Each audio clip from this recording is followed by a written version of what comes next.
बढ़ते आगे बात करते हैं अगली खबर लखनऊ से। यहां पर राष्ट्रीय परशुराम परिषद के संस्थापक और पूर्व मंत्री पंडित सुनील भराला के ने यहां मुख्यमंत्री योगी आदित्यनाथ से मुलाकात की है। इस मौके पर उन्होंने आगामी 30 अप्रैल को मनाए जाने वाले भगवान परशुराम के अवतरण दिवस को प्रदेश स्तरीय राजकीय अवकाश घोषित किए जाने की मांग की है और प्रदेश के अहम राजनीतिक और सामाजिक मुद्दों पर भी व्यापक चर्चा की है। सीएम योगी से मुलाकात और प्रदेश के तमाम राजनीतिक मुद्दों को लेकर पंडित सुनील भराला से टीवी 27 न्यूज के state bureau head Pankaj Tiwari ji ने खास बातचीत की है। सुनिए आप।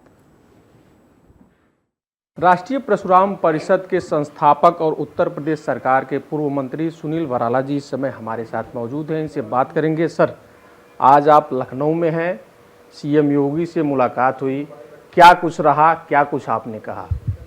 देखिए,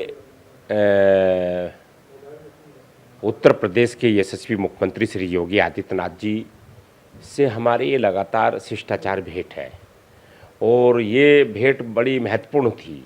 शिष्टाचार के साथ साथ ये इसलिए महत्वपूर्ण थी कि जो दिव्य कुंभ संपन्न हुआ, 144 साल बाद संपन्न हुआ, उस दिव्य कुंभ में राष्ट्रीय परशुराम परिषद द्वारा 2 लाख स्क्वायर फीट में कवर एरिया में भगवान परशुराम जी का धाम स्थापित था और राष्ट्रीय परशुराम परिषद के महाशिविर के अंदर 51 फुट के भगवान परशुराम जी विराजमान थे और वहाँ पर 1,08,000 भगवान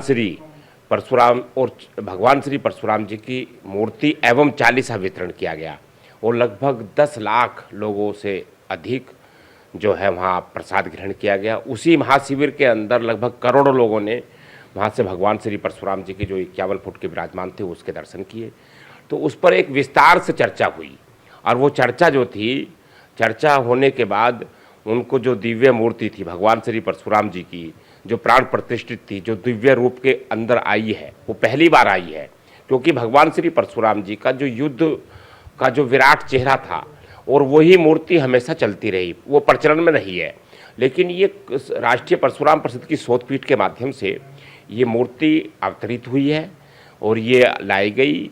उसी मूर्ति को दिव्य रूप के माध्यम से जगत गुरु शंकराचार्य श्री श्री रविशंकर जी आदि हमारे बड़े संतों ने उनको प्राण प्रतिष्ठित किया और प्राण प्रतिष्ठित के बाद में वो वितरण हुई। तो उनकी मूर्ति, वो कुंभ के अंदर जो प्राण प्रतिष्ठित मूर्ति थी, वो कल हमने श्री योगी आदित्यनाथ जी को उस शिष्टाचार भेंट के अंदर जो है उनको वो मूर्ति ग्रहण करी उन्होंने और उनको श्री परशुराम चालीसा उन्होंने वो ग्रहण किया और भगवान श्री परशुराम जी के जो राष्ट्रीय परशुराम परिषद का अंगवस्त्र था वो उन्होंने ग्रहण किया। ये एक महत्वपूर्ण बैठक थी हमारी, इसको लेकर के उस पर विस्तार से चर्चा हुई और भगवान श्री परशुराम जी के जो अवतरण दिवस 30 तारीख को पूरे प्रदेश के अंदर धूमधाम से मनाया जा रहा है, तो उसमें उत्तर प्रदेश सरकार भी उस पर अपना योगदान करेगी और हमने भगवान श्री परशुराम जी के इस अवतरण दिवस पर हमने ये कहा कि परामर्श करें, आप इसे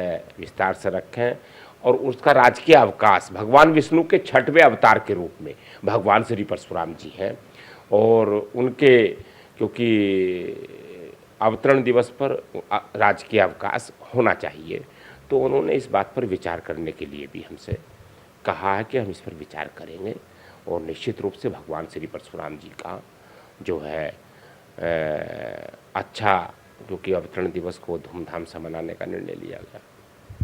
देखा जाए तो बीजेपी पूरे देश में संगठन पर्व अपना चला रही है। तमाम जो जिला अध्यक्ष हैं उनका चुनाव हो गया है। उत्तर प्रदेश को नया एक बीजेपी प्रदेश अध्यक्ष मिलने वाला था, लेकिन कहीं ना कहीं रोरा अटका हुआ है। माना जा रहा है कि जाति समीकरण देखा जाए तो ब्राह्मण कार्ड, दलित कार्ड और ओबीसी कार्ड, ये तीनों खेले जा सकते हैं बीजेपी के द्वारा। अगर बीजेपी इस बार ब्राह्मण कार्ड खेल रही है, ब्राह्मण चेहरा दे रही है, तो सुनील भराला एक ऐसा नाम है जो बड़े ब्राह्मण समूह का नेतृत्व तो करते ही हैं, संगठन को अपने आप में मजबूती के साथ, पकड़ के साथ रखने वाले भी हैं और साथ ही साथ उनका सरकार से भी अच्छा तालमेल रहा है, सरकार में मंत्री रहे हैं। तो ऐसे में क्या आपको अगर जो जिम्मेदारी दी जा रही है शीर्ष नेतृत्व द्वारा, संगठन के द्वारा, बीजेपी प्रदेश अध्यक्ष के रूप में, क्या इस जिम्मेदारी को उठाएंगे आप, लेके आगे चलेंगे? देखिए पंकज जी, हम कार्यकर्ता हैं। भारतीय जनता पार्टी में एक सबसे बड़ा पद जो है जिसका कोई तोड़ नहीं है और वो पद अनवरत है, वो पद कभी खत्म भी नहीं हो सकता, पूर्ण नहीं हो सकता।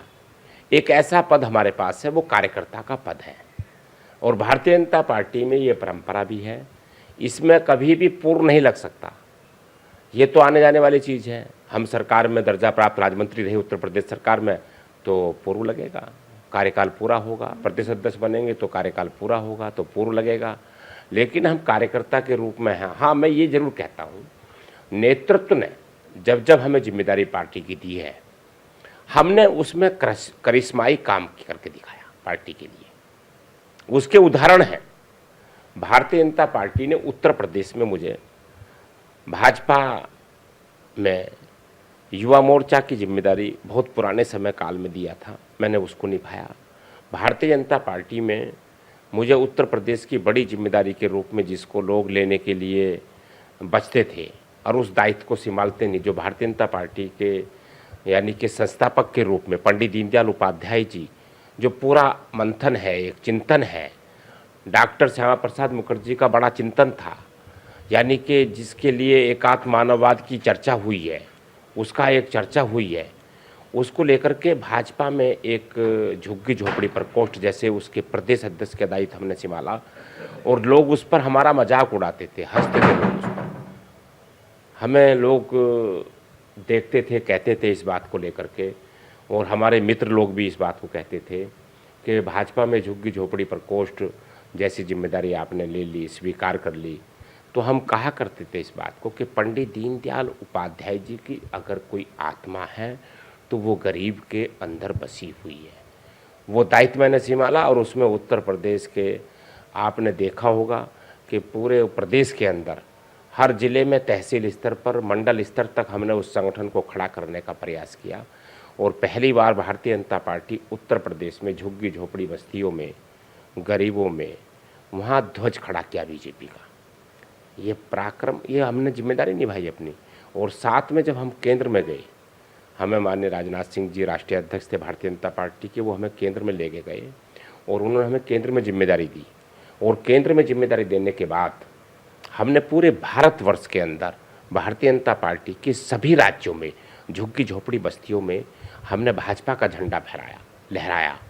तो ये कार्यकर्ता के रूप में जिम्मेदारी जब मिलती है तो हमारी नैतिक जिम्मेदारी है उसको निभाना। तो उसी क्रम में आप देखेंगे उत्तर प्रदेश में जब हम श्रम कल्याण परिषद के अध्यक्ष बने, उत्तर प्रदेश सरकार में दर्जा प्राप्त राज्य मंत्री का काम हमने अपना ग्रहण किया, तो उत्तर प्रदेश में भी हमने अभूतपूर्व सरकार के अंदर 1958 के बाद इस बोर्ड की जो पहचान मिली है, श्रम कल्याण परिषद को लोग जानते नहीं थे, और हमने उस श्रम कल्याण परिषद में काम करके उसकी लगभग 10 योजनाओं को प्रचलित संचालन किया, और उत्तर प्रदेश के अंदर पूरे भारत का रिकॉर्ड बना करके 8 करोड़ 30 लाख ई श्रम कार्ड के माध्यम से पंजीयन करा करके एक नया कीर्तिमान करने में मुझे सौभाग्य प्राप्त हुआ। तो मैं कहता हूं कि भारतीय जनता पार्टी जो कार्यकर्ता के रूप में मुझे जिम्मेदारी मिलती है, हम उसको निष्ठा से निभाते हैं। और जिम्मेदारी नहीं मिलती, बहुत सारे कार्यकर्ताओं को जानकारी भी नहीं होती, बहुत सारे कार्यकर्ता इस बात को जानते भी नहीं होंगे कि हम पद पे नहीं, हम अनवरत चलते हैं। हम भारतीय जनता पार्टी के लिए, अपनी पार्टी के लिए अनवरत कार्य करते हैं, और अनवरत कार्य कर रहे हैं पार्टी के लिए। तो बहुत सारे लोगों को तो ये भी नहीं पता होता मेरे बारे में कि सुनील पे पद है या नहीं है, क्योंकि उनको ये नहीं पता कि कार्यकर्ता सबसे बड़ा पद है, और वो मेरे पे परमानेंट है। तो रही प्रदेश अध्यक्ष की बात, तो ये बीजेपी के एक सच्चे कार्यकर्ता के रूप में अपने आप को बता रहे हैं, और इनका सीधे तौर पे कहना है कि पार्टी ने अभी तक जो भी जिम्मेदारी हमको दी थी बखूबी उसको निभाया। आगे भी जो पार्टी की तरफ से डिसीजन लिया जाएगा, जो जिम्मेदारी दी जाएगी, उसको निभाया जाएगा। वीडियो जर्नलिस्ट राज के साथ पंकज तिवारी, TV 27 न्यूज़, लखनऊ।